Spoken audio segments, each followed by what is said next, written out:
Some of the preachers in the King James Only school believe the heresy that the King James Version of the Bible is on a same level of inspiration as the original Greek and Hebrew manuscripts. That would be to say that the King James Version couldn't have an improvement made to it, and really they'd be saying that there's no two words the wrong way round. It's absolutely perfect and inspired in the same way as the Greek and Hebrew, and this is just a heresy. It's as simple as that.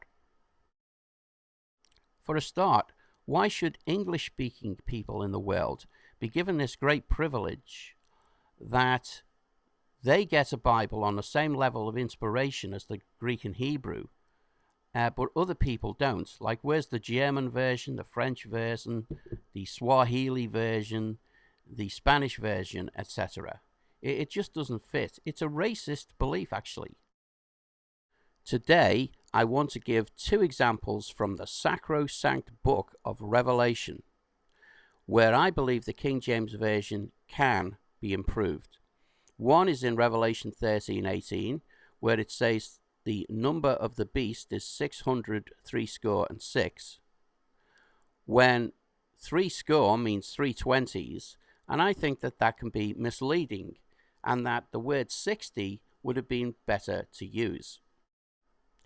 Whereas when translating Ezra 2:13, they did use the word 60, so the word 60 was available to them and is less misleading.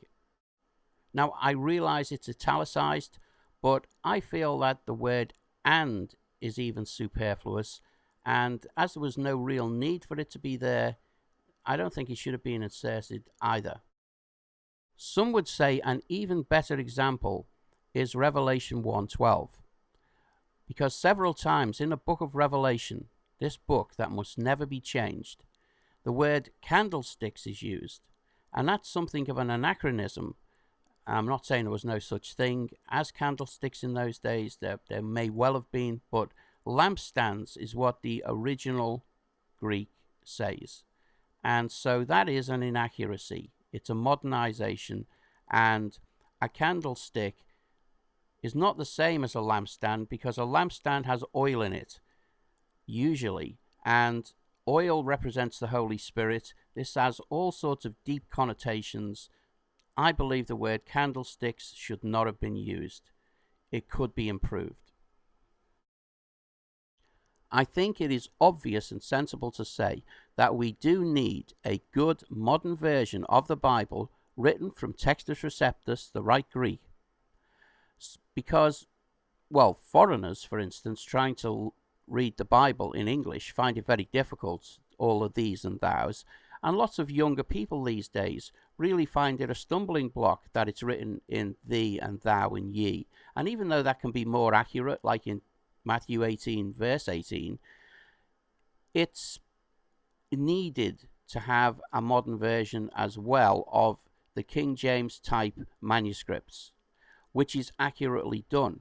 And at the moment, we don't have an accurate one. The New King James Version falsely translates Matthew 5:32 and Matthew 19:9, for instance, heretically, and gives the impression that you can get divorced and remarried for adultery, which is not what Jesus was teaching there at all. The word should be fornication. And so we do need a good version of it in modern English, and we just haven't got that yet. So a lot of King James only people are going to disagree with me saying that, but I really think it's obvious. And in fact, this is one of the reasons modern versions are popular. It's not because they're written from the right manuscripts, it's just because people like reading modern English more. So I think we should wise up and get that done.